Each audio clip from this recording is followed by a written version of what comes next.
আসসালামু আলাইকুম রহমতুল্লাহি ওবরাকাতুহ। আল্লাহ তাআলার দরবারে কৃতজ্ঞতা পেশ করছি, শুকরিয়া আদায় করছি যে আল্লাহ তাআলা জাল্লা শানহু আমাদেরকে পবিত্র কোরআনুল কারীমের সান্নিধ্যে আসার জন্য কবুল করেছেন। যে আল্লাহ তাআলা নতুন একটি ভোরে আমাদেরকে জেগে ওঠার তৌফিক দান করেছেন। যে আল্লাহ পাক রব্বুল আলামিন এই পৃথিবীর আলো বাতাসে আমাদেরকে আরো একটি দিন দেখার সৌভাগ্য দান করলেন। এজন্য সেই মহান মুনিবের দরবারে কালিমাতুশ শুকর আদায় করছি। আমরা পড়ছি আলহামদুলিল্লাহ।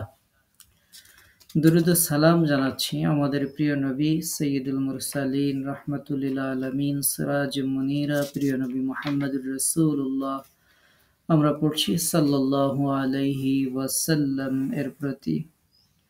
আল্লাহ তাআলার কাছে আমরা দোয়া করছি মহান রব একান্ত মেহেরবানি করে আল্লাহ তাআলা জাল্লা শানহু আমাদের এই তাফসীরকে আমাদের দুনিয়ার জীবনে বরকত এবং পরকালীন জীবনে আল্লাহ পাক রব্বুল আলামিন আমাদের মুক্তি ও নাজাতের ওসিলা হিসেবে আল্লাহ তাআলা যেন কবুল করে নেন, এই কামনায় আমরা আমাদের আজকের তাফসীরের ক্লাস শুরু করছি ইনশাআল্লাহ। আজকে আমরা তাফসীর শুনব পবিত্র কালামে ইলাহির সূরা তালাক ৬৫ নম্বর সূরা, এই সূরার ৮ নম্বর আয়াত থেকে ইনশাআল্লাহ। আমরা গত তাফসীর ক্লাসগুলোতে সূরা তালাক থেকে তালাক সংক্রান্ত আলোচনা আমরা শুনছিলাম। আজকে তালাক সংক্রান্ত বিষয়ের আলোচনা পরিবর্তিত হয়ে অন্য বিষয় যেগুলো আল্লাহ পাক রব্বুল আলামিন বর্ণনা করেছেন সেগুলো আমরা ইনশাআল্লাহ শুনব। আমরা শুরুতে যে আয়াতগুলো আমরা শুনব তার অর্থটা একটু জেনে নেই। আল্লাহ তাআলা কি বলছেন? আল্লাহ পাক রব্বুল আলামিন বলছেন, ওয়া কাআইয়্যিম মিন ক্বরিয়াতিন, আর কত জনপদ থেকে, আতাত আন আমরি রাব্বিহা, যে আতাত অমান্য যে করেছিল, আন আমরি রাব্বিহা তার রবের নির্দেশ যে অমান্য করেছিল, ওয়া রুসুলি এবং তার রসুলের নির্দেশ অমান্য করেছিল, রসুলদের নির্দেশ অমান্য করেছিল। ফাহাসাবনাহা হিসাবান শাদীদা, আল্লাহ তাআলা বলছেন ফাহাসাবনাহা, অতঃপর আমি তার হিসাব নিয়েছি, আমরা তার হিসাব গ্রহণ করেছি। হিসাবান শাদীদা, কঠোর হিসাব, কঠিন হিসাব আমি তাদের কাছ থেকে গ্রহণ করেছি। ওয়া'আযাবনাহা, এবং আমি শাস্তি দিয়েছি, আযাবান নুকরা, ভীষণ শাস্তি, কঠিন শাস্তি আমি তাদেরকে দিয়েছি। আয়াতের অর্থ হলো কত জনপদ তাদের রব ও তার রাসূলের নির্দেশের বিরুদ্ধে আচরণ করেছিল, ফলে আমি তাদের নিকট থেকে কঠোর হিসেব নিয়েছিলাম এবং তাদেরকে দিয়েছিলাম কঠিন শাস্তি। আল্লাহ তাআলা জাল্লা শানহু এর পরের আয়াতে বলছেন, ফাযাকাত ওয়াবালা আমরিহা, ফাযাকাত অতঃপর স্বাদ নিয়েছে, ওয়াবালা আমরিহা এবং ওয়াবালা এবং যে কুফল, সেই কুফলের, আমরিহা তার কাজে স্বাদ নিয়েছে। ওয়াকানা আকিবাতু আমরিহা খুসরা, ওয়াকানা আকিবাতু, আর তার যে পরিণাম, সেই কাজের পরিণাম খুসরা, ক্ষতি। আর তারা তাদের, আয়াতের অর্থ হচ্ছে তারা তাদের নিজেদের কৃতকর্মের আযাব বা শাস্তি আস্বাদন করেছে, আর ক্ষতি ছিল তাদের কাজের পরিণতি। আ'আদ্দাল্লাহু লাহুম, আল্লাহ তাআলা এর পরে 10 নম্বর আয়াতে বলছেন, আ'আদ্দাল্লাহু লাহুম, আল্লাহ তাআলা প্রস্তুত করে রেখেছেন তাদের জন্য, আযাবান শাদীদা, কঠিন আযাব, কঠিন শাস্তি আল্লাহ পাক রব্বুল আলামিন তাদের জন্য প্রস্তুত করে রেখেছেন। ফাত্তাকুল্লাহ, অতএব তোমরা ভয় করো আল্লাহকে। ইয়া উলিল আলবাব, হে বোধ সম্পন্ন ব্যক্তিরা, তোমরা আল্লাহকে ভয় করো।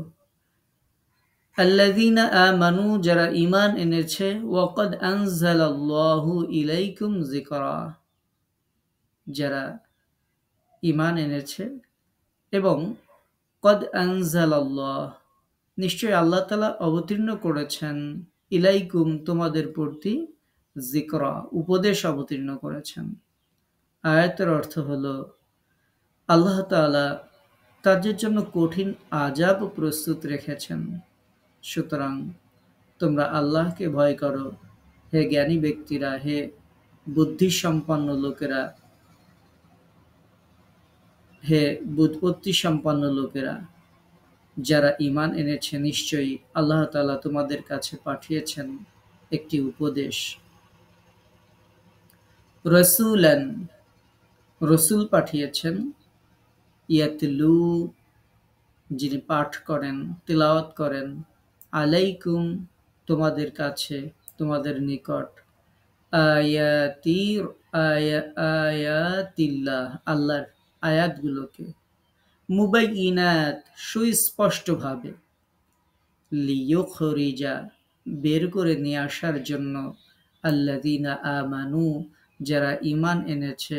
ওয়া আমিলুস সালিহাত, এবং যারা নেক আমল করেছে তাদেরকে বের করে নিয়ে আসার জন্য।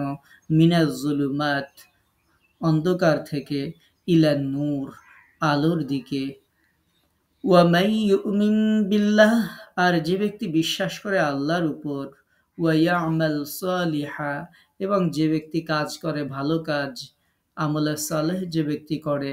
ইউদখিলহু জান্নাতিন, আল্লাহ পাক রব্বুল আলামিন তাকে প্রবেশ করাবেন জান্নাতে। তাজরি মিন তাহতিহাল আনহার, যেই জান্নাতের তলদেশ দিয়ে, যেই জান্নাতের মধ্য দিয়ে ঝর্ণাধারা প্রবাহিত, যেই জান্নাতের পাদদেশে ঝর্ণাধারা প্রবাহিত। খালিদিনা ফিহা, সেখানে তারা থাকবে স্থায়ীভাবে, আবাদা, চিরস্থায়ীভাবে। সেখানে তারা চিরকাল স্থায়ীভাবে বসবাস করবে। ক্বাদ আহসানাল্লাহু লাহু রিজকা, আর নিশ্চয়ই আল্লাহ পাক রব্বুল আলামিন অতি উত্তম রিজিক দেবেন তাদেরকে। আল্লাহ তাআলা অতি সুন্দর, অতি উত্তম রিজিক এর ব্যবস্থা তাদেরকে করবেন। আয়াতের অর্থ হলো একজন রাসূল যে তোমাদের কাছে আল্লাহর সুস্পষ্ট আয়াতসমূহ তেলাওয়াত করে, যারা ঈমান আনে ও সৎকর্ম করে, যাতে তিনি তাদেরকে অন্ধকার থেকে বের করে আলোতে আনতে পারেন। আর যে ব্যক্তি আল্লাহর প্রতি ঈমান আনবে এবং সৎ কাজ করবে, তিনি তাকে এমন জান্নাতে প্রবেশ করাবেন যার পাদদেশে নহর সমূহ প্রবাহিত, যেখানে তারা স্থায়ী হবে।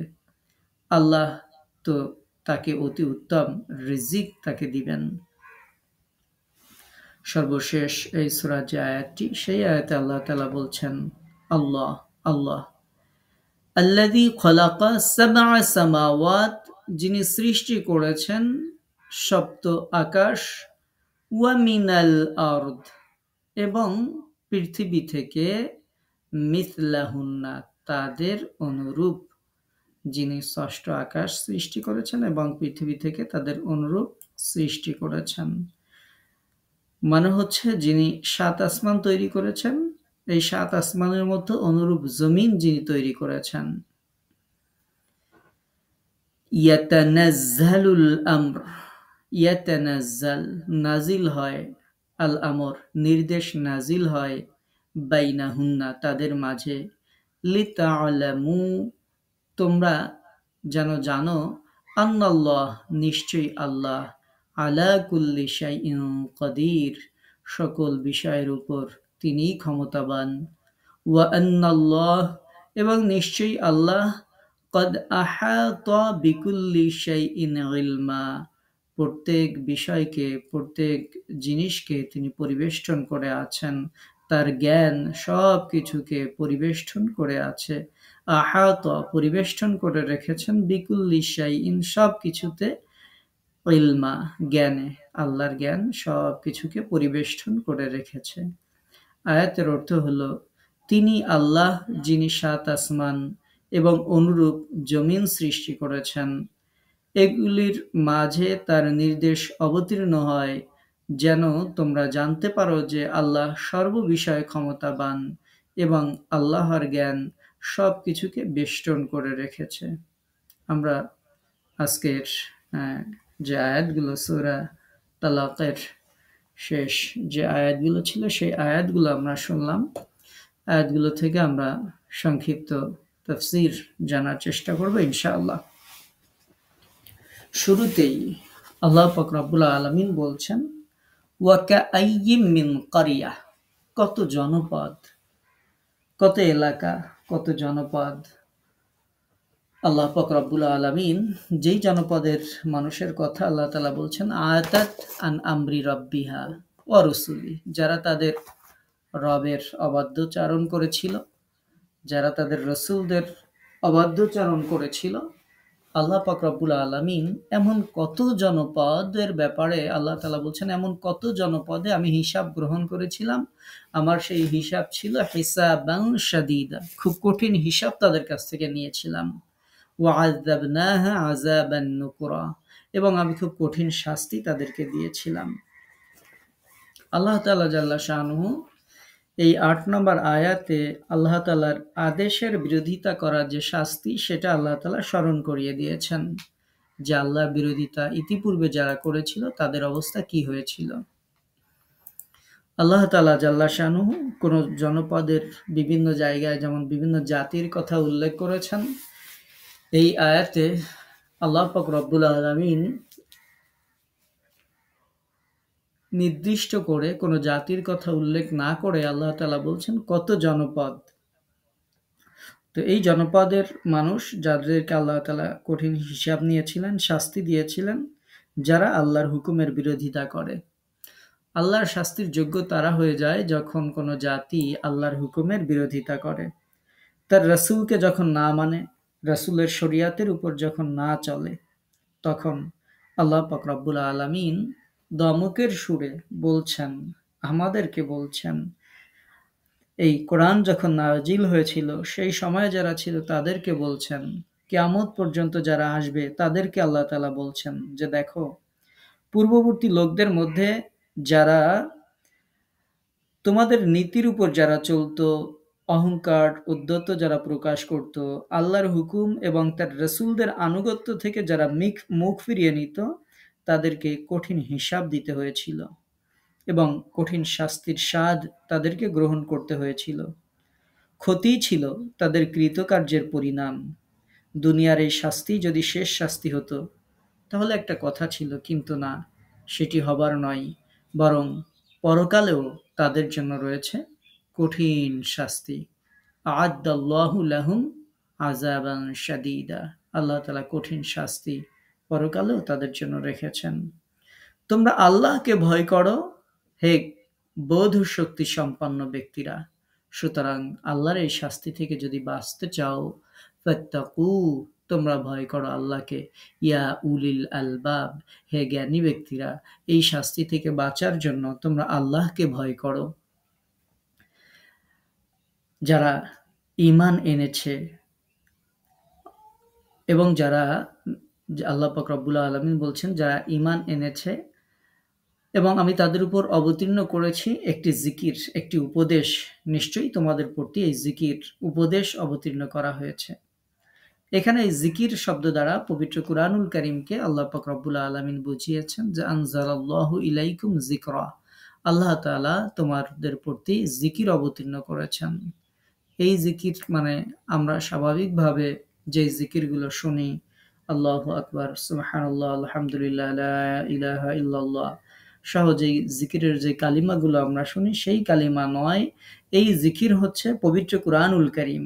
এই জিকির দ্বারা পবিত্র কুরআনুল কারীমকে বোঝানো হয়েছে যে আল্লাহ পাক রব্বুল আলামিন তোমাদের জন্য জিকির নাজিল করেছেন, মানে কোরআন নাজিল করেছেন। যেমন ভাবে এই জিকির দ্বারা কোরআনকে অন্য একটি সূরা, সূরা হিজর, এই সূরার 9 নম্বর আয়াতেও আল্লাহ তাআলা বলছেন, ইন্না নাহনু নাযালনা যিকরা ওয়া ইন্না লাহু লাহাফিজুন। নিশ্চয়ই আমি এই কোরআনকে অবতীর্ণ করেছি, আমি এই জিকিরকে অবতীর্ণ করেছি এবং আমি এটির সংরক্ষক। জিকির আমি অবতীর্ণ করেছি মানে কোরআন আমি অবতীর্ণ করেছি, আমি এটার সংরক্ষক। এই আয়াতগুলোতে আমরা যে আয়াতগুলো শুনলাম ৮ এবং ৯, এই দুইটি আয়াতে আল্লাহ পাক রব্বুল আলামিন রাসূলদের আহ্বান যেই সকল জাতিরা উপেক্ষা করেছিল তাদের পরিণতির কথা আল্লাহ তাআলা উল্লেখ করেছেন। সতর্ক বাণী হিসেবে আমাদেরকে আল্লাহ পাক রব্বুল আলামিন এটা শুনিয়েছেন যে যারা আল্লাহর অবাধ্য হয়েছে, রাসূলের নাফরমানি যারা করেছে, আল্লাহ তাদের একে একে শাস্তি দিয়েছেন।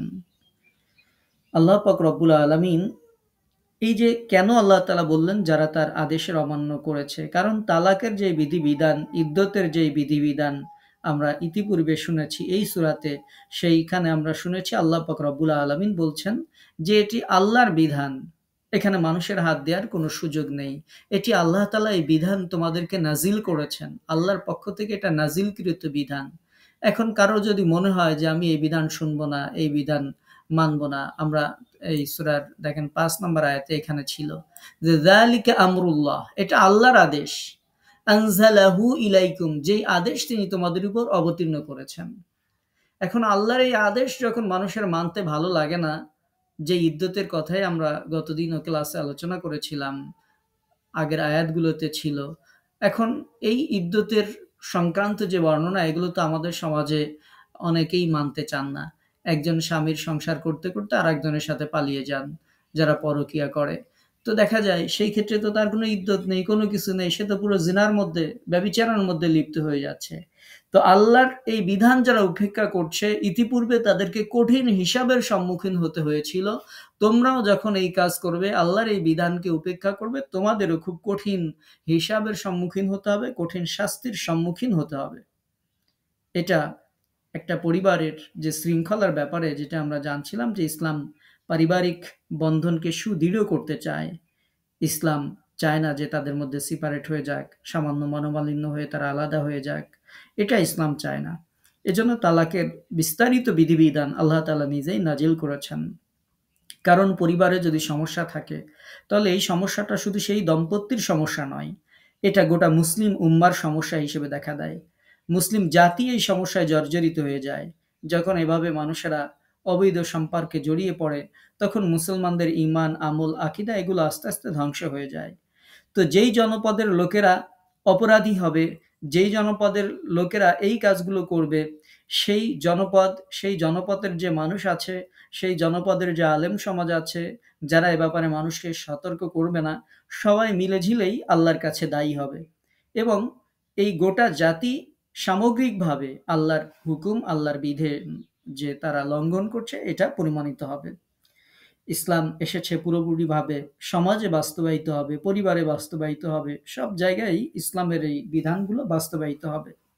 তো গোটা জনপদের মানুষেরা যখন এদিকে খেয়াল না রাখে, যখন মনে করে যে ও করতেছে করুক, আমার তাতে কি, এ ব্যাপারে সচেতনতা করার দরকার কি, আমি আছি আমার মতো ভালো থাকি, তো এরকম ভাবে যখন কেউ মুখ ফিরিয়ে নেয় আর কেউ ওইদিকে খারাপ কাজ এভাবে করতে থাকে, তখন সামগ্রিকভাবে গোটা জনপদকে আল্লাহ তাআলা সেই শাস্তির দিকে ঠেলে দেবেন, যেই শাস্তি আবহমান কাল ধরে আল্লাহদ্রোহী যেই জাতিগুলো, সেই জাতিগুলো যেই শাস্তিগুলো ভোগ করেছে আবহমান কাল ধরে, বিভিন্ন জাতিকে আল্লাহ পাক রব্বুল আলামিন যেমন সমগ্র জাতিসহ শাস্তি দিয়েছেন, মুসলিম সমাজের মধ্যে যখন এই অপরাধগুলো চলতে থাকবে, মুসলিমদের মধ্যে যারা আছেন তারা এটার সতর্ক করার চেষ্টা করবেন না, তখন ওই গোটা জনপদ, ওই মুসলিম জনপদকে আল্লাহ পাক রব্বুল আলামিন এই শাস্তির দিকে তাদেরকে ঠেলে দেবেন।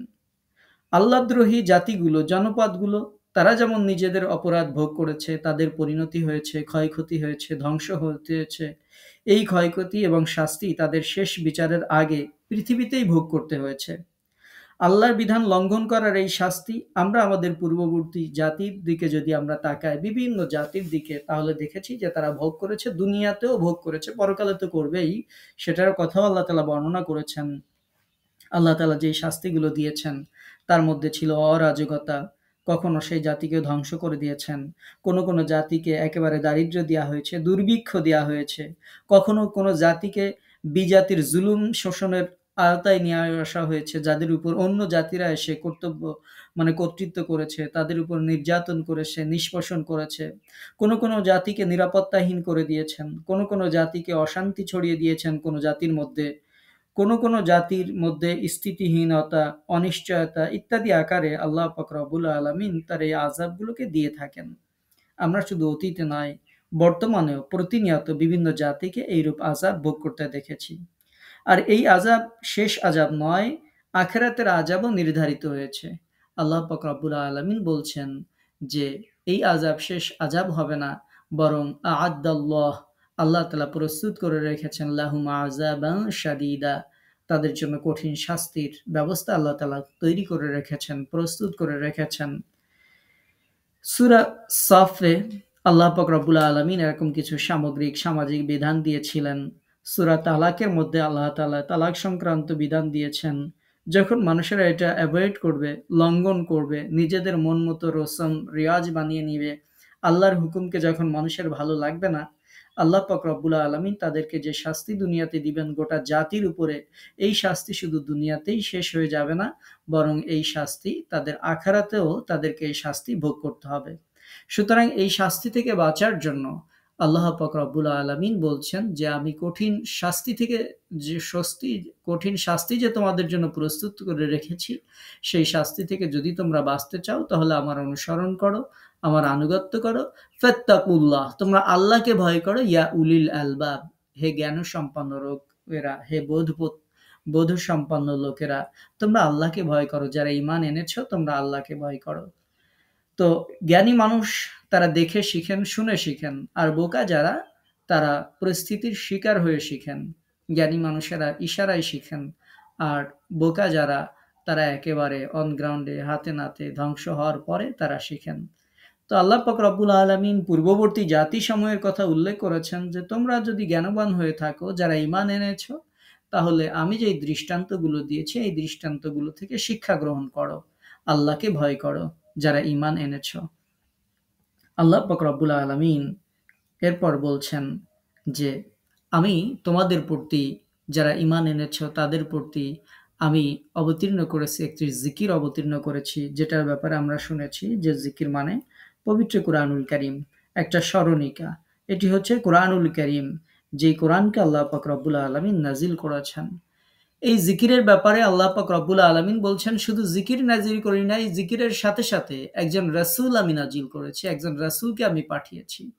রাসূলান, একজন রাসূল আমি পাঠিয়েছি তোমাদের মাঝে, জিকির দিয়েছি এবং একজন রাসূল দিয়েছি, যেই রাসূলের কাজ হচ্ছে ইয়াতলু আলাইকুম আয়াতিল্লাহ, যেই রাসূল তোমাদের কাছে আল্লাহর আয়াতগুলো তিলাওয়াত করে পড়ে পড়ে শোনান, বুঝিয়ে বুঝিয়ে শোনান, যেই রাসূল তোমাদের কাছে আল্লাহর আয়াতগুলো উপস্থাপন করেন মুবাইয়িনাত, সুস্পষ্টভাবে, কোনো রকমের ব্যত্যয় ব্যতি রেখে, কোনো রকমের সংকীর্ণতা ব্যতি রেখে, কোনো রকমের অস্পষ্টতা ব্যতি রেখে, যেই রাসূল তোমাদের কাছে আমার আয়াতগুলোকে, আল্লাহর আয়াতগুলোকে স্পষ্ট রূপে যিনি বর্ণনা করেন, এবং এটার দ্বারা তিনি চান লিইউখরিজাল্লাযীনা আমানু ওয়া আমিলুস সালিহাত, যারা ঈমান এনেছে, আমলে সালেহ করেছে, তাদেরকে তিনি বের করে আনতে চান মিনাজ জুলুমাতি ইলান নূর, অন্ধকার থেকে আলোর দিকে তিনি বের করে আনতে চান।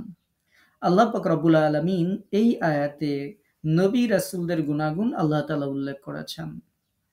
আল্লাহ তাআলা যিনি মানুষের কাছে রাসূল পাঠিয়েছেন তার ব্যাপারে বলছেন যে মানুষের কাছে সুস্পষ্ট আয়াত আমার এই রাসূলেরা আবৃত্তি করে থাকেন।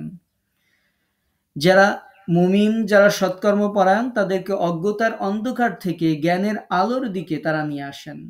যেমন ভাবে সূরা ইব্রাহিম যখন আপনারা তেলাওয়াত করবেন, সূরা ইব্রাহিমের শুরুতেই দেখবেন আল্লাহ পাক রব্বুল আলামিন বলছেন কিতাবুন আনজালনাহু ইলাইকা লিতুখরিজান নাসা মিনাজ যুলুমাতি ইলান নূর, এই কিতাব আমি তোমাদের প্রতি অবতীর্ণ করেছি যাতে তুমি মানব জাতিকে তাদের রবের নির্দেশক্রমে বের করে আনতে পারো অন্ধকার থেকে আলোর দিকে। তার মানে ঈমানহীন যে অবস্থা, সেই অবস্থা হচ্ছে অন্ধকারের অবস্থার মতো। আর ঈমানটা হচ্ছে নূর বা আলোর মতো। আল্লাহ পাক রব্বুল আলামিন এই জুলমাত থেকে, অন্ধকার থেকে আল্লাহ পাক রব্বুল আলামিন তার রাসূলদেরকে প্রেরণ করেছেন, যেন তার রাসূল এই অন্ধকার থেকে মানুষদেরকে বের করে আলোর দিকে নিয়ে আসতে পারেন। এবং সূরা বাকারা আপনাদেরকে আমরা তাফসীর শুনিয়েছি। সূরা বাকারার ২৫৭ নম্বর আয়াতে আপনাদেরকে শুনিয়েছিলাম, আল্লাহ পাক রব্বুল আলামিন বলেছেন, আল্লাহু ওয়ালিয়ুল্লাযীনা আমানু ইউখরিজুহুম মিনাজ যুলুমাতি ইলান নূর। আল্লাহ ওয়ালিয়ুল্লাযীনা আমানু, আল্লাহ ওয়ালি, আল্লাহ অভিভাবক। আল্লাযীনা আমানু, যারা ঈমান এনেছে, আল্লাহই তাদের অভিভাবক। ইউখরিজুহুম মিনাজ যুলুমাতি ইলান নূর, এই ঈমানদারদেরকে আল্লাহ পাক রব্বুল আলামিন অন্ধকার থেকে আলোর দিকে নিয়ে যান। আল্লাহ তাআলা জাল্লা শানুহু পবিত্র কালামে ইলাহিতে এরকম অনেক আয়াত নাজিল করেছেন, যেই আয়াতে আল্লাহ তাআলা বলছেন যে আল্লাহ তাআলা তার নাজিলকৃত ওহীকে নূর বা জ্যোতি বলেছেন। কেননা এর দ্বারা হেদায়েত, সরল সঠিক পথ লাভ করা যায়। আল্লাহ পাক রব্বুল আলামিন, মহান আল্লাহ তাআলা এর নাম রুহও রেখেছেন, কেননা এর দ্বারা অন্তর জীবন লাভ করে থাকে। আল্লাহ পাক রব্বুল আলামিন যেমনটি বলছেন সূরা শুরা, এই সূরা 52 নম্বর আয়াতে আল্লাহ তাআলা বলছেন, ওয়া কাযালিকা আওহাইনা ইলাইকা রূহাম মিন আমরিনা, এভাবে আমি তোমার প্রতি রূহ প্রত্যাদেশ করেছি রূহ তথা আমার নির্দেশ। যেখানে আল্লাহ তাআলা এই জিকিরকে, এই কোরআনকে রুহু বলেছেন, যে রুহু নাজিল করেছি, রুহু প্রত্যাদেশ করেছি। আল্লাহ তাআলা বলছেন, মা কুনতা তাদরি মাল কিতাবু ওয়ালাল ঈমান, তুমি জানতে না কিতাব কি, তুমি জানতে না ঈমান কি। ওয়ালাকিন জাআলনাহু নূরান নাহদি বিহি, পক্ষান্তরে আমি একে নাজিল করেছি আলো হিসেবে, যার দ্বারা আমি পথ প্রদর্শন করি।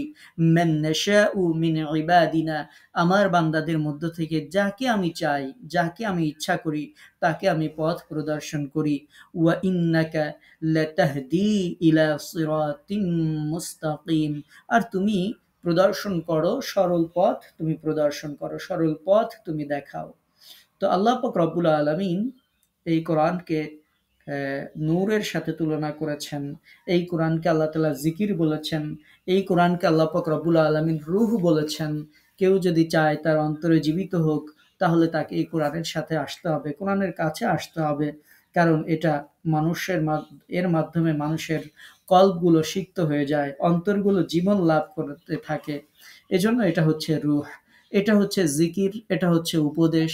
একজন মানুষের যত ধরনের উপদেশ দরকার, যত ধরনের গাইডলাইন দরকার, যে সময় যেটা দরকার, সে যদি কোনো একটি সমস্যায়, বিপদে আপদে, যে কোনো সমরে সংকটে, যে কোনো অবস্থায় বিপদে পড়ে কোরআনটা যদি খুলে সে যদি পড়া শুরু করে দেয়, তরজমা সহ যদি আপনি পড়া শুরু করে দেন, দেখবেন যেই মনের কষ্টে আপনি এটা করছেন তার কোনো একটা সলিউশন আপনি এর মধ্যে পেয়ে যাবেন। এটা হচ্ছে এমন একটা জিকির, এমন একটা স্মরণিকা, যার মধ্যে আল্লাহ পাক রব্বুল আলামিন আপনার গোটা জীবনের যত সমস্যা আসতে পারে, আপনার দুনিয়ার জীবনের শান্তি, পরকালীন জীবনের মুক্তি, তার সব কিছুর স্মরণিকা হিসেবে কি করতে হবে, কি করতে হবে না, সবকিছু আল্লাহ তাআলা বিস্তারিত বর্ণনা করেছেন।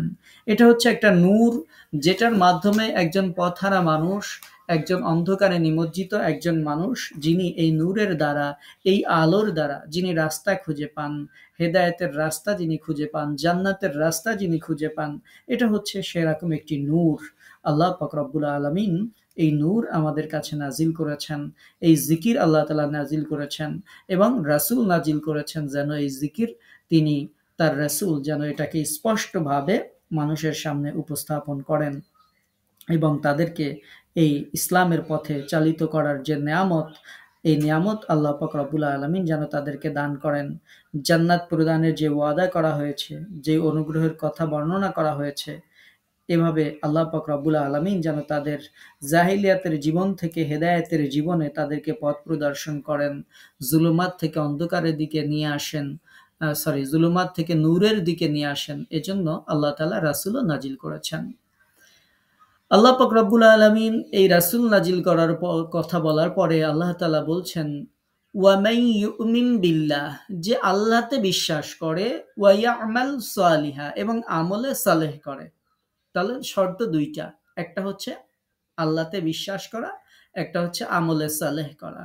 আল্লাহ তাআলা বলছেন এই দুই কন্ডিশন যদি কারোর মধ্যে পাওয়া যায়, এই দুই শর্ত যদি কারোর মধ্যে পাওয়া যায়, ইউদখিলহু জান্নাত, আল্লাহ তাআলা তাকে জান্নাতে প্রবেশ করাবেন।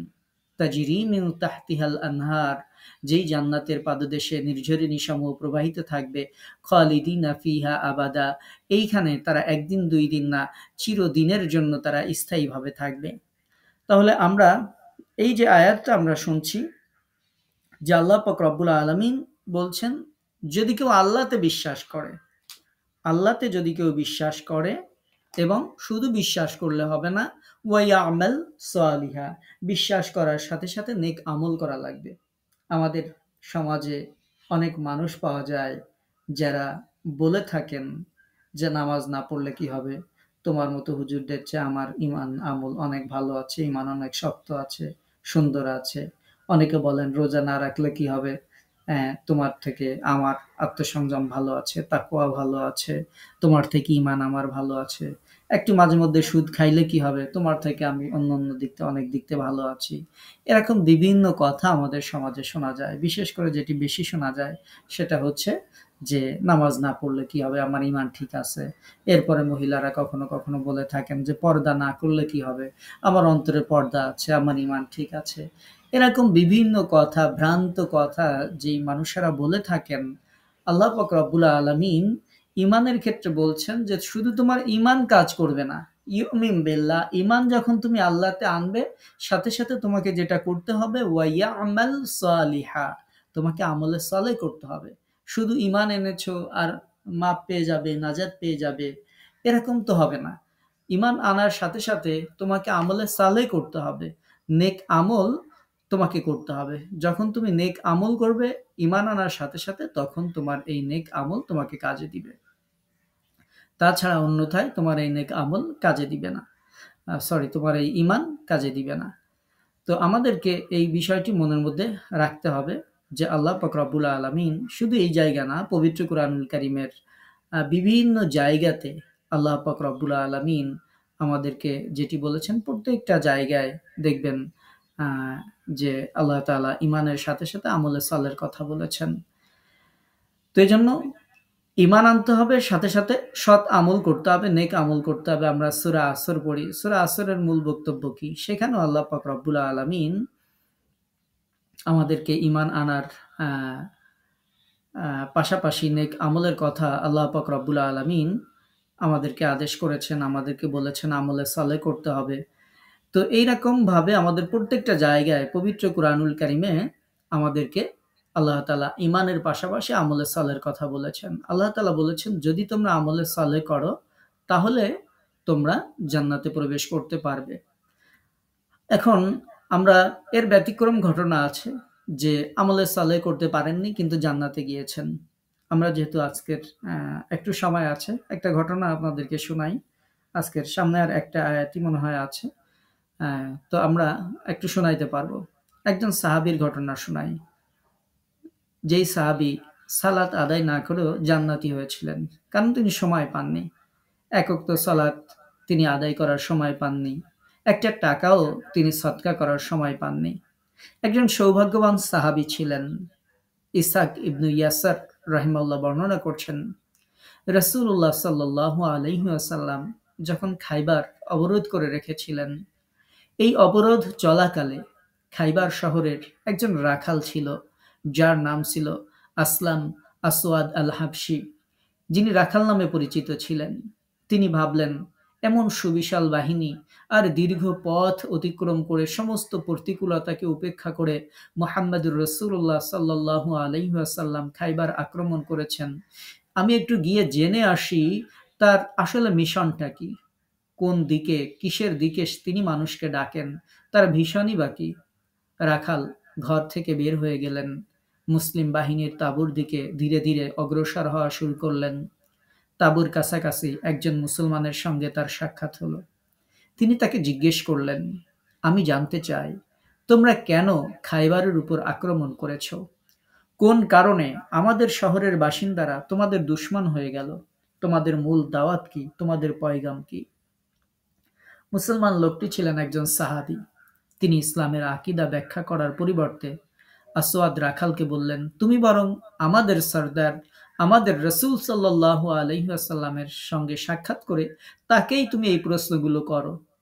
তিনি তোমাকে ইসলামের বুনিয়াদী দাওয়াত, নেয়ামতের মূল পয়গাম সম্পর্কে তিনিই তোমাকে বলে দেবেন। আসওয়াদ রাখালের কাছে এই কথা একদম নতুন ছিল। তার কল্পনায়ও ছিল না যে কোনো একটা বাহিনীর সিপাহ সালার, কোনো একটা ফৌজের বড় অফিসার কিংবা কোনো রাষ্ট্রের উচ্চ পদার্থ কর্মকর্তা তার মতো রাখালকে সশরীরে দরবারে প্রবেশের অনুমতি দিতে পারে। এই অনুভূতি তার কাছে একেবারেই ব্যতিক্রম ছিল। তাই তিনি বললেন, আমি তোমাদের সর্দারের কাছে কিভাবে যাব? তিনি তো তোমাদের রাষ্ট্রের প্রধান, আর আমি সামান্য রাখাল মাত্র। উত্তরে সাহাবী বললেন, আমাদের সর্দার নবী করিম সাল্লাল্লাহু আলাইহি ওয়াসাল্লাম গরিবদের প্রতি অত্যন্ত সহমর্মী, তিনি আন্তরিক। তার মজলিসে ধনী গরিবের মাঝে, শাসক আর প্রজার মাঝে, নেতা আর কর্মীদের মাঝে কোনো পার্থক্য নেই। রাখাল লোকটি খুবই অবাক হলেন। নবী সাল্লাল্লাহু আলাইহি ওয়াসাল্লামের সঙ্গে সাক্ষাতের উদ্দেশ্য সামনে নিয়ে তিনি অগ্রসর হলেন। নবী করিম সাল্লাল্লাহু আলাইহি ওয়াসাল্লামের খেদমতে উপস্থিত হয়ে ভয়ে ভয়ে দুরু দুরু মনে তিনি জিজ্ঞেস করলেন, আমি আপনার কাছে জানতে চাই আপনার মূল দাওয়াত কি? আপনি কেন এই অঞ্চলে এসেছেন? নবী করিম সাল্লাল্লাহু আলাইহি ওয়াসাল্লাম উত্তরে তাকে খুব সংক্ষেপে তাওহীদ সম্পর্কে বুঝালেন। আসওয়াদ রাখাল যখন তাওহীদ সম্পর্কে অবগত হলো, সে জিজ্ঞেস করল, যদি কেউ এই বিশ্বাস গ্রহণ করে, আপনার সঙ্গে যদি কেউ শামিল হয়ে যায়, তাহলে তার লাভটা কি হবে? নবীজি বললেন, যদি তুমি এই বিশ্বাস গ্রহণ করে ইসলামের ছায়াতলে আশ্রয় নাও, তাহলে তুমি আমাদের ভাই হয়ে যাবে। তোমাকে আমরা আমাদের বুকে জড়িয়ে নেব। সকল মুসলমান যেই সব অধিকার পায়, তুমিও সেই অধিকার পাবে। আসওয়াদ রাখাল অত্যন্ত আশ্চর্যান্বিত হয়ে জিজ্ঞাসা করলেন, আমি কিভাবে সেই সব অধিকার পাব? অথচ আমি একজন সামান্য রাখাল মাত্র। আমার গায়ের রং কালো, আমি কুৎসিত চেহারার অধিকারী, আমার দেহ থেকে দুর্গন্ধ বের হয়, আমার শরীরে ময়লা জমে থাকে। এই অবস্থায় কিভাবে আপনারা আমাকে বুকে জড়িয়ে নেবেন? কিভাবে আপনাদের মান মর্যাদার সমান অধিকার আপনারা আমাকে প্রদান করবেন? নবী করিম সাল্লাল্লাহু আলাইহি ওয়াসাল্লাম তাকে আশ্বস্ত করলেন। আসওয়াদ রাখাল বললেন, যদি বিষয়টি এমনই হবে, তবে আমি তাওহীদ এবং একাত্মবাদের উপর ঈমান আনব।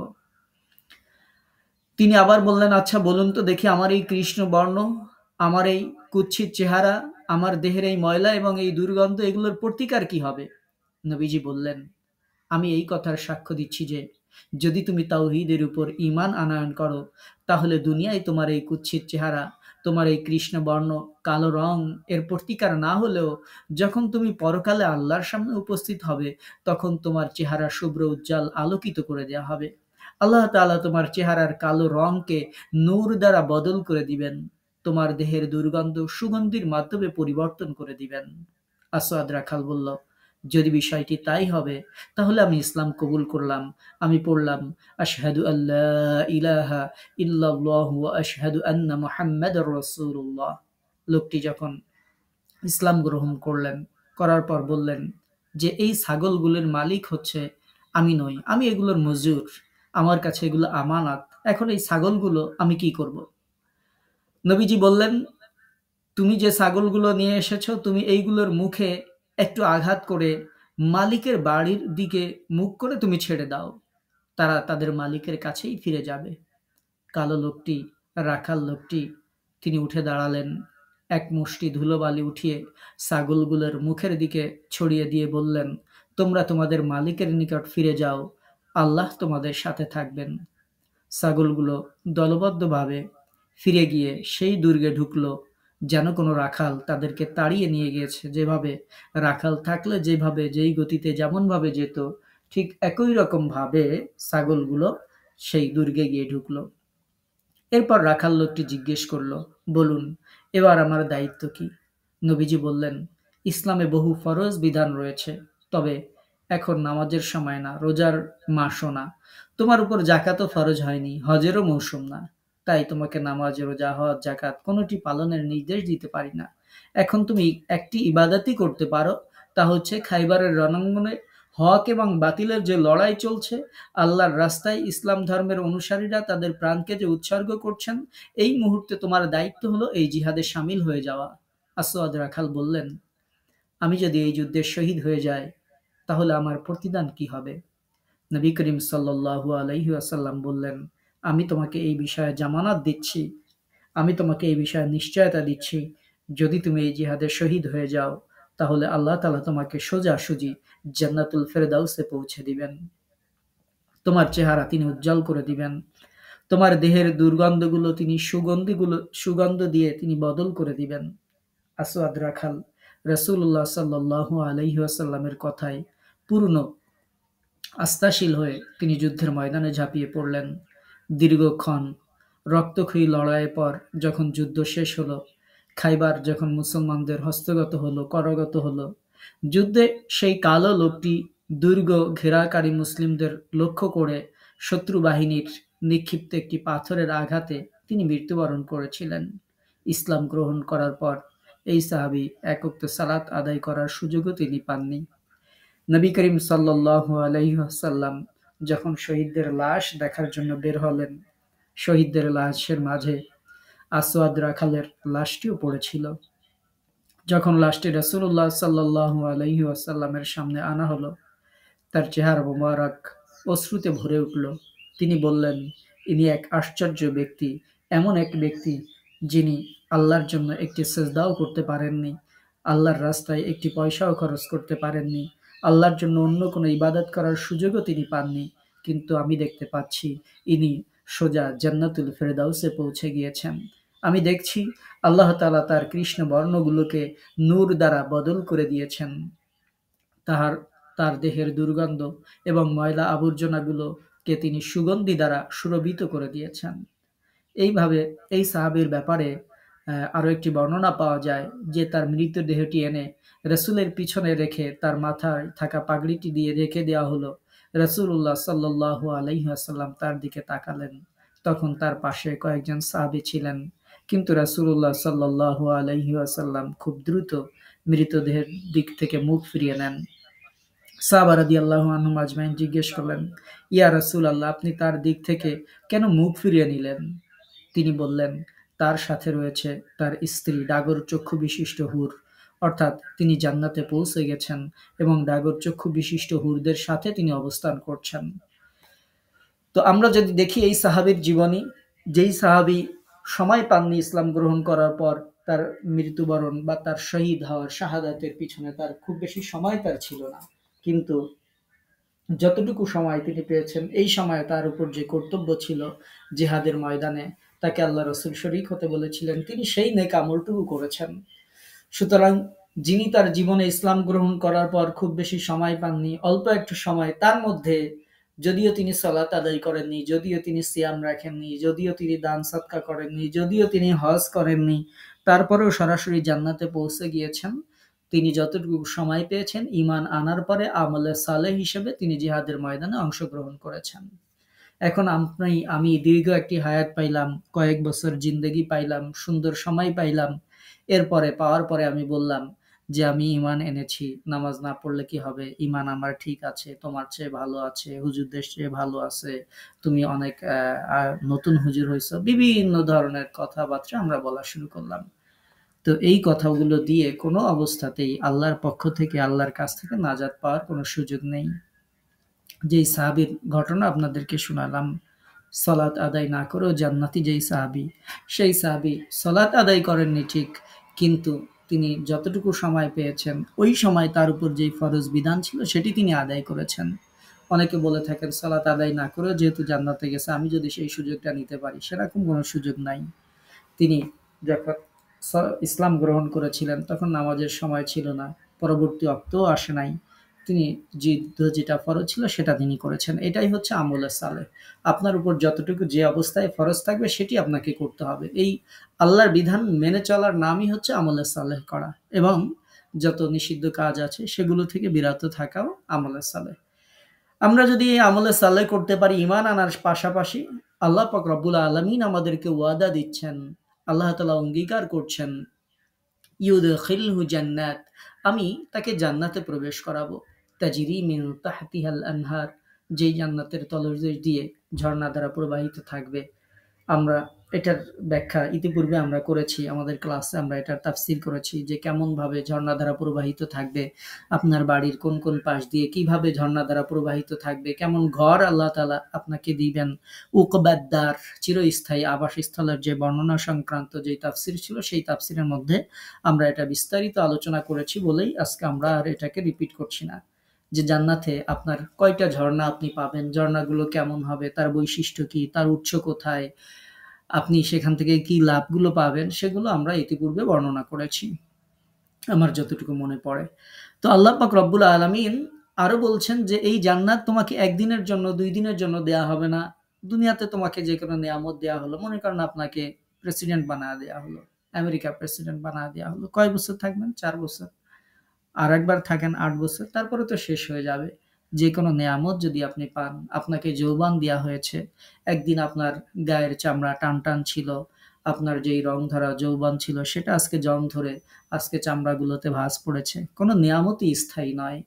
একদিন হয়তো আপনার অনেক সুন্দর সুশ্রী চেহারা ছিল, আ অনেক ভালো জীবনযাপন আপনার ছিল। কিন্তু এখন আর আপনার সেই দিন নেই। এভাবে দুনিয়ায় আপনাকে যা কিছু দেয়া হয়েছিল তার সবকিছুই ক্ষণস্থায়ী। একদিন আপনার মাথায় অনেক চুল ছিল, আজকে হয়তো চুলগুলো উঠতে, উঠতে অথবা পাকা শুরু করেছে। নেয়ামতগুলো এরকম নেই। দুনিয়াতে যে নেয়ামতগুলো আমরা পাই, এর সব নেয়ামতই ক্ষণস্থায়ী। এখন আছে, পরে থাকবে না। যেটা ছিল সেটা আস্তে, আস্তে ক্ষয় হয়ে যাবে। কিন্তু জান্নাতের ব্যাপারে আল্লাহ পাক রব্বুল আলামিন বলছেন যে, খালিদিনা ফিহা, বান্দা তোমাকে যে জান্নাত আমি দিব সেখানে তুমি চিরস্থায়ী হবে। খালিদিন মানেই হচ্ছে স্থায়ী হওয়া। আবার আল্লাহ তাআলা বললেন যে আবাদা মানে চিরস্থায়ী। স্থায়ীভাবে চিরস্থায়ী হবে। মানে আল্লাহ তাআলা কত নিশ্চয়তা দিয়েছেন যে জান্নাতে তুমি ঢুকবে, এরপরে তুমি তো আর বের হইতে চাইবে না। আমরা সূরা কাহাফ জুমার দিনে আপনারা পড়ে থাকেন। সূরা কাহাফের শেষের দিকে যেই আয়াতগুলো আপনারা পড়েন, আল্লাহ পাক রব্বুল আলামিন কি বলেছেন? ইন্নাল্লাযীনা আমানু ওয়া আমিলুস সালিহাত কানাত লাহুম জান্নাতুল ফিরদাউসি নুজুলা খালিদিনা ফিহা লা ইয়াবগুনা আনহা হিওয়ালা। আল্লাহ তাআলা বলছেন যে চিরস্থায়ী জান্নাতে যখন আমার বান্দাকে ঢুকিয়ে দেওয়া হবে, লা ইয়াবগুনা আনহা হিওয়ালা, আমার বান্দা সেখান থেকে আর বের হতে চাইবে না। আল্লাহ তাআলা বলছেন, বান্দা তুমি ওইখান থেকে আর বের হতে চাইবে না। জান্নাতে একবার যখন ঢুকতে পারবে, তুমি আর কখনো সেখান থেকে বের হতে চাইবে না। দুনিয়াতে আমরা যে নিয়ামতগুলো ভোগ করি, আপনাকে যদি খুব ভালো খাবার আজকে দেয়া হয়, এখন দেয়া হয়, দুপুরে দেয়া হয়, রাতে দেয়া হয়, কাল সকালে দেয়া হয়, কাল দুপুরে দেয়া হয়, আপনার সেটার প্রতি বিরক্ত আসবে। দুনিয়াতে সুন্দর একটা জায়গায় আপনাকে রেখে দেয়া হলো, যে আপনি যেখানে ভ্রমণ করতে ভালোবাসেন, এমন সুন্দর একটা জায়গায় ১ দিন থাকলেন, ২ দিন থাকলেন, ৩ দিন পরে আপনার আর ভালো লাগবে না। মনে হবে ছেলে-মেয়েদের কাছে যাই, স্বামীর সংসারে ফিরে যাই, অমুকের কাছে যাই, আত্মীয়স্বজনের কাছে যাই, যেখানে ছিলাম সেখানে চলে যাই। দুনিয়াতে দেখা যাবে যেই নেয়ামত আপনি অনেক সুন্দর মনে করছেন, সেটাও যদি আপনাকে দেয়া হয়, তারপরেও দেখা যাবে একসময় সেটার প্রতি আপনার মনের যে বিতৃষ্ণা সেটা চলে আসবে। আপনি যেটা খেতে খুব ভালোবাসেন, সেটা যদি বারবার আপনাকে পরিবেশন করা হয়, সেটার প্রতি বিরক্তি চলে আসবে। কিন্তু জান্নাত এমন নয়। জান্নাতের বর্ণনা আল্লাহ তাআলা দিচ্ছেন যে, বান্দা তুমি সেখান থেকে বের হতে চাইবে না। লা ইয়াবগুনা আনহা হিওয়ালা, একবার যখন তোমাকে ঢুকিয়ে দেওয়া হবে জান্নাতের মধ্যে, তুমি আর কোনো অবস্থাতেই কশিন কালেও কোনোভাবেই তুমি এই জান্নাত থেকে বের হতেই চাইবে না। তো আল্লাহ পাক রব্বুল আলামিন বলছেন, আমিও তোমাকে বের করব না। খালিদিনা ফিহা আবাদা, যেই জান্নাত আমি তোমাকে দিব, এই জান্নাত চিরদিনের জন্যই দিয়ে দিব। আবাদা, এটা চিরস্থায়ীভাবে বান্দা তুমি সেখানে থাকবে। তোমাকে যে উকবাদার সুন্দর গৃহ তোমাকে যেটা দেয়া হবে, এটি ১ দিন ২ দিনের জন্য না, চিরদিনের জন্যই তোমাকে দিয়ে দেয়া হবে। এবং শুধু তাই না, আল্লাহ পাক রব্বুল আলামিন বলছেন, ক্বাদ আহসানাল্লাহু লাহু রিজকা। আল্লাহ পাক রব্বুল আলামিন সুন্দরভাবে বলছেন, বান্দা শুধু থাকার জন্য জায়গাই দেব না, তোমাকে যে সেখানে উত্তম যে জীবন উপকরণ তোমার যা কিছু দরকার হবে, তোমার যে রিজিকের দরকার হবে, তার উত্তম জীবনোপকরণ, উত্তম রিজিকও আমি তোমাকে দিয়ে দিব। অর্থাৎ আমরা এটাও ইতিপূর্বে তাফসীর করেছি, যার কারণে এটাও আমরা পুনরাবৃত্তি করছি না। যে আল্লাহ তাআলা কি রিজিক দিবেন, কিভাবে দিবেন। সূরা ওয়াকিয়া সহ বিভিন্ন সূরাতে আপনাদেরকে শুনিয়েছি। কোন, কোন ফল থাকবে, কিভাবে ঝুলে থাকবে, আপনার কমান্ডের সাথে, সাথে আপনার নিকটে চলে আসবে, কি, কি পাখির গোশত থাকবে, কি থাকবে না থাকবে সেগুলো কোরআনের যে তাফসিরগুলো আপনাদেরকে শুনিয়েছি সেই তাফসিরের মধ্যে আমরা উল্লেখ করেছি। আবারও যখন এরকম কোনো আয়াত আসবে তখন আমরা সম্ভব হলে আবারও আপনাদেরকে শোনানোর চেষ্টা করব। তো আজকে আমরা আর এটাকে রিপিট করছি না যেহেতু আমাদের সময় শেষ। তো আল্লাহ পাক রব্বুল আলামিন বলছেন যে তোমাকে শুধু থাকার জায়গা দেব না, তোমাকে শুধু জান্নাতে চিরদিন রাখবো না। আহসানাল্লাহু লাহু রিজকা, তোমার সুন্দর উত্তম জীবন উপকরণ, তোমার যা কিছু দরকার, শুধু খাবার না, তোমার যা কিছু দরকার, যা কিছু মন চাইবে, আমি আল্লাহ পাক রব্বুল আলামিন তার সবকিছুর ব্যবস্থা তোমাকে করে দেব। আল্লাহ পাক রব্বুল আলামিন এই সবকিছুর ব্যবস্থা কেমন করবেন এটা যদি আমরা আরো শুনতে পেতাম ভালো হতো। কিন্তু আমাদের আরো একটা আয়াত বাকি আছে। আমরা পরবর্তী আয়াতে চলে যাচ্ছি। আল্লাহ তাআলা জাল্লা শাআনহু বলছেন, আল্লাহ তাআলা সর্বশেষ আয়াতে আল্লাহ পাক রব্বুল আলামিন তার সার্বভৌমত্বের পরিচয়, আল্লাহ তাআলার পরিচয় উপস্থাপন করছেন এভাবে। আল্লাহ তাআলা বলছেন, আল্লাহুল্লাযী খালাকা সাবআ সামাওয়াতি ওয়া মিনাল আরদি মিসলাহুন্না। আল্লাহ তাআলা বলছেন, আল্লাহ তাআলা সৃষ্টি করেছেন সপ্ত আকাশ এবং পৃথিবীও সেই পরিমাণের। তার মানে আল্লাহ তাআলা তার বিরাট সাম্রাজ্যের পূর্ণ ক্ষমতার বর্ণনা দিচ্ছেন, যেন মাখলুক তার মর্যাদা বুঝতে পারে, যেন মাখলুক তার শ্রেষ্ঠত্বের প্রতি লক্ষ্য রেখে তার ফরমানকে মর্যাদার দৃষ্টিতে দেখতে পারে, তার উপর আমল করতে পারে, তাকে খুশি করতে পারে। তাই তিনি বলেছেন আল্লাহই সৃষ্টি করেছেন সপ্ত আকাশ। যেমনভাবে নূহ আলাইহিস সালাতু ওয়াস সালামের দাওয়াত যদি আপনারা শুনেন, সূরা নূহ যখন আপনারা তেলাওয়াত করবেন, সেই সূরার 15 নম্বর আয়াতে দেখবেন নূহ আলাইহিস সালাতু ওয়াস সালাম তার জাতির জন্য, তার কওমের জন্য যে দাওয়াত দিয়েছিলেন, সেই দাওয়াতের মধ্যে ছিল যে তিনি বলেছিলেন, আলাম তারা কাইফা খালাকাল্লাহু সাবআ সামাওয়াতিন তিবাকা, হে আমার জাতির লোকেরা, তোমরা কি লক্ষ্য করো না আল্লাহ তাআলা কিভাবে সৃষ্টি করেছেন সপ্ত আকাশকে স্তরে স্তরে। আল্লাহ পাক রব্বুল আলামিন সূরা বনী ইসরাঈল যখন আপনারা তেলাওয়াত করবেন, এই সূরার ৪৪ নম্বর আয়াতে দেখবেন আল্লাহ পাক রব্বুল আলামিন বলেছেন, তুসাব্বিহু লাহুস সামাওয়াতু সাবউ ওয়াল আরদু ওয়া মান ফিহিন্না। সপ্ত আকাশ, পৃথিবী এবং ওদের মধ্যবর্তী সবকিছু তারই পবিত্রতা, তারই মহিমা ঘোষণা করে। আল্লাহ পাক রব্বুল আলামিন তার সৃষ্টির বর্ণনা আল্লাহ তাআলা দিচ্ছেন।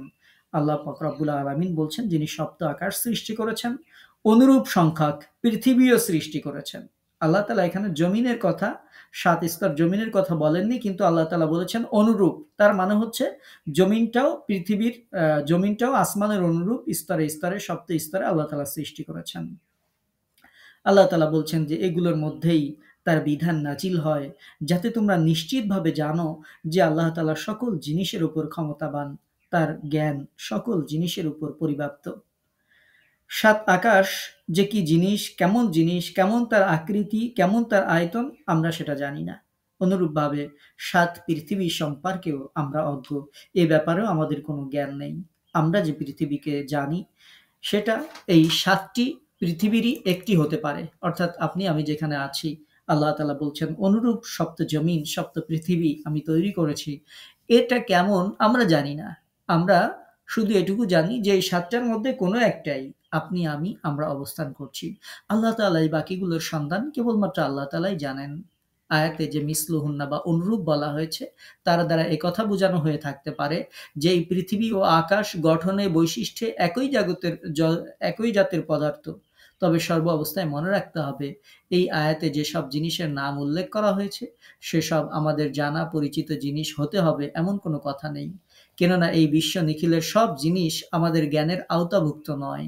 তাই কোনো নির্দিষ্ট জিনিস দেখিয়ে আমরা নিশ্চিতভাবে বলতে পারি না যে কোরআন এই জিনিসটার কথাই বলতে চেয়েছে। গোটা বিশ্বজগতের সুখ্যাতি সূক্ষ্ম সৃষ্টির রহস্য যদি কখনো মানুষ অকাট্যভাবে সুনিশ্চিতভাবে জানতে পারে, তবে তখনই অনুরূপ কথা বলতে পারে। কিন্তু সেইরূপ নিশ্চিত জ্ঞান কখনো মানুষের আয়ত্তে আসবে না।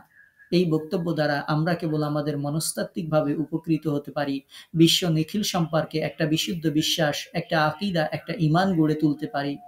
যে ৭টি আকাশ, অনুরূপ সংখ্যক পৃথিবী কথাটার মধ্য দিয়ে এই মহাবিশ্ব সম্পর্কে যে ইঙ্গিত দেওয়া হয়েছে, তাতে হৃদয়কে স্রষ্টার সামনে স্রষ্টার এমন এক বিশাল সৃষ্টির সামনে উপস্থাপন করা হয়েছে যার বিশালত্বের সামনে এই গোটা পৃথিবী নিতান্তই ক্ষুদ্র।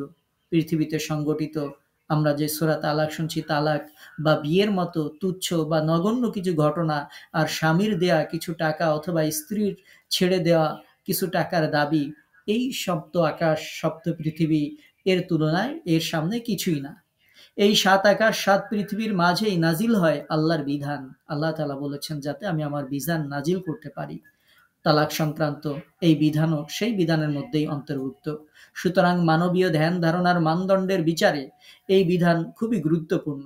আর এই বিধান লঙ্ঘন করা সেই মহাজাগতিক বিধান লঙ্ঘন করার মতোই গুরুতর। যেই বিধান আকাশ, যেই বিধান পৃথিবী, যেই বিধান আল্লাহর ঘনিষ্ঠতম ফেরেশতারা, যেই বিধান আল্লাহ তাআলা আকাশ এবং পৃথিবীর অনুরূপ সৃষ্টির যারাই আছে সবাই আল্লাহর যেই বিধান মেনে চলে, আমরা যদি সেই বিধান মেনে না চলি তাহলে সেটা বড়ই গুরুতর অপরাধ। এই বিধান স্বয়ং আল্লাহর রাসূল এনেছেন। এর দ্বারা পৃথিবীবাসীকে অন্ধকার থেকে তিনি আলোতে নিয়ে আসতে চেয়েছেন। এই বিধানের বিরুদ্ধাচরণ করা অত্যন্ত অন্যায় এবং দুর্ভাগ্যজনক। কোনো বুদ্ধিমান মুমিনের কাজ এমন হতে পারে না। এই বিধান আকাশ এবং পৃথিবীর মাঝে নাজিল হয়ে মোমেনদের হৃদয়ে এই বিশ্বাস বদ্ধমূল করে দেয় যে আল্লাহ তাআলা সর্বশক্তিমান। সুতরাং তাকে তার ইস্পিত কাজ থেকে কোনো কিছুর মাধ্যমে ফিরিয়ে রাখতে বা বাধা দিতে পারে না। তিনি সর্ববিষয়ে জ্ঞান রাখেন। আল্লাহ পাক রব্বুল আলামিন শেষের যে লাইনটা দেখেন, আল্লাহ তাআলা বলছেন যে তিনি সকল বিষয়ের উপর শক্তিমান, আর আল্লাহ তাআলার জ্ঞান সবকিছু পরিবেষ্টন করে আছে। তো সুতরাং আল্লাহ পাক রব্বুল আলামিন তিনি সব বিষয়ের জ্ঞান রাখেন। তার বিশাল রাজ্যের কোনো জিনিস, এই বিশাল রাজ্যের অধিবাসীদের অন্তরের অন্তরস্থলে লুকানো কোনো জিনিস তার জ্ঞানের আওতা বহির্ভূত নয়। এই বক্তব্যটি দুটো সূক্ষ্ম তাৎপর্য রয়েছে। প্রথমত, যে আল্লাহ সব বিষয়ে অবগত, তিনি এই বিধানগুলো পালনের আদেশ দিয়েছেন। মানুষের সকল অবস্থা, সমস্যা, স্বার্থ, সুযোগ সুবিধা, অসুবিধা, যোগ্যতা অযোগ্যতা এর সবকিছুই তিনি জানেন। এই সব তার জানা বলেই তিনি এই বিধান নাজিল করেছেন। সুতরাং এগুলো অনুসরণ করার ব্যাপারে কারো বিন্দু মাত্র আপত্তি থাকা উচিত নয়, কেননা এই বিধান সর্বজ্ঞ আল্লাহ রচিত বিধান। দ্বিতীয় যে সূক্ষ্ম তাৎপর্য সেটি হচ্ছে এই বিধানগুলো মানা মানুষের বিবেক ও চেতনার উপর নির্ভরশীল, কেননা আল্লাহ তাআলা সবকিছু জানেন। এই সত্যই বিবেকের সচেতনতা সৃষ্টির জন্য যথেষ্ট। যে আল্লাহ তাআলা মানুষের মনের কোণে লুকানো বিষয়ও জানেন, তার ভয় ছাড়া আর কোনো জিনিস তারা যেখানে কখনো লাভ যাতে না করতে পারে, সেখানে আল্লাহ সর্ববিষয়ে জ্ঞাত হওয়া, সর্বশক্তিমান হওয়া বিষয়টি মানুষের সততার শ্রেষ্ঠ গ্যারান্টি। অর্থাৎ একজন মানুষ তিনি যে সৎ হতে পারেন তখনই কেবলমাত্র সৎ হতে পারবেন যখন তিনি আল্লাহকে হাজির নাজির জানবেন, যখন তিনি আল্লাহর ভয়ে যাবতীয় অন্যায় কাজ থেকে বিরত থাকবেন, যখন তিনি জানবেন যে আল্লাহ পাক রব্বুল আলামিন তার জ্ঞানের বাইরে আমি নই, তিনি আমার সমস্ত অবস্থা পর্যবেক্ষণ করছেন, তিনি দেখছেন। এই বিশ্বাসে বান্দা যখন খারাপ কাজ থেকে বিরত থাকা শুরু করবে, তখনই কেবলমাত্র বান্দা চরিত্রবান হতে পারবে, ভালো মানুষ হতে পারবে, মুমিন হতে পারবে। আমরা সর্বশেষ যে আয়াতটি আমরা শুনলাম, যে এ ব্যাপারে আরো বর্ণনা আছে। আমরা অলরেডি আমাদের সময় মনে হয় শেষ হয়ে গেছে, তো আমরা আর সামনে আগাচ্ছি না। রাসূল করিম সাল্লাল্লাহু আলাইহি ওয়াসাল্লামের একটি হাদিস দিয়ে আমরা শেষ করছি যে আল্লাহ তাআলা যে সপ্ত আকাশ জমিনের কথা বলেছেন, নবীজি বলেছেন সহিহ বুখারীর বর্ণনায়, আল্লাহ রাসূল বলছেন যে ব্যক্তি জুলুম করে কারো 1 বিঘা পরিমাণ ভূমি দখল করে নিবে, সপ্ত আকাশ তার গলা বদ্ধ করে পড়ানো হবে। সহিহ বুখারীতে তাকে সপ্ত জমিন পর্যন্ত ধসিয়ে দেওয়া হবে, এরকম একটি বর্ণনা রয়েছে। সুতরাং এই যে সপ্ত আকাশ বা সপ্ত জমিন যেটা, এটা কেমন কি অবস্থায় আছে আল্লাহ পাক রব্বুল আলামিন ভালো জানেন। আমরা শুধু এটাতে বিশ্বাস করব, আল্লাহ বলেছেন তাই আমরা বিশ্বাস করি যে সপ্ত আকাশ সপ্ত জমিন আছে। সুতরাং আমাদেরকে আল্লাহর প্রতি যে অগাধ বিশ্বাস, আন্তরিকতা, যেগুলোর কথা আমরা শুনলাম, আজকে যে জান্নাতের বর্ণনার কথা আমরা শুনলাম, যা কিছু আমরা শুনলাম, আল্লাহর কাছে দোয়া করব আল্লাহ পাক রব্বুল আলামিন যেন সেগুলোকে আমাদের জন্য আমল করে চলার তৌফিক দান করেন। সর্বশেষ সহিহ বুখারী মুসলিম থেকে যে হাদিসটি আপনাদেরকে শোনালাম, যে যদি কেউ 1 বিঘা পরিমাণ জমি যদি কেউ আত্মসাৎ করে, আল্লাহ তাআলা 7 তবক জমিন তার গলায় পরিয়ে দিবেন। আমরা এটা থেকে শিক্ষা গ্রহণ করব, আমাদের ছেলে মেয়েদেরকে শিক্ষা দিব। আমাদের সমাজে আমরা যেগুলো দেখি যে মানুষের সম্পত্তির আল ঠেলে দখল করে, আল ঠেলে নাই দখল করলো, অনেক সময় দেখা যায় যে বোনেদের সম্পত্তি আত্মসাৎ করে, বোনের সম্পত্তি দিতে চায় না বা দেয় না। বিভিন্ন ধরনের ছল-চাতুরি, বিভিন্ন ধরনের বিষয়ের সম্মুখীন হয় বা বিভিন্ন কিছু করে। আমাদেরকে মনে রাখতে হবে, যারাই দুনিয়াতে সামান্য কোনো বিষয় আত্মসাৎ করবে, আল্লাহ পাক রব্বুল আলামিন এগুলোকে, এই হাদিসে বলা হয়েছে জমিন যদি আত্মসাৎ করে গলায় ঝুলিয়ে দেওয়া হবে। আর অন্য হাদিস আরো আছে, আল্লাহ রাসূল বলেছেন যে এই যা আত্মসাৎ করেছে এগুলো তার ঘাড়ে চাপিয়ে দেওয়া হবে। তো আল্লাহ পাক রব্বুল আলামিনের কাছে আমরা পানাহ চাইবো, আমরা যেন আমাদের সন্তানেরা, আমাদের ভবিষ্যৎ প্রজন্ম যেন এই জাতীয় অপরাধ থেকে যেন বিরত থাকে। আল্লাহ তাআলা সেই তৌফিক যেন দান করেন। পাশাপাশি আজকে আমরা যেই কোরআনের ব্যাপারে জিকির সম্পর্কে জেনেছি,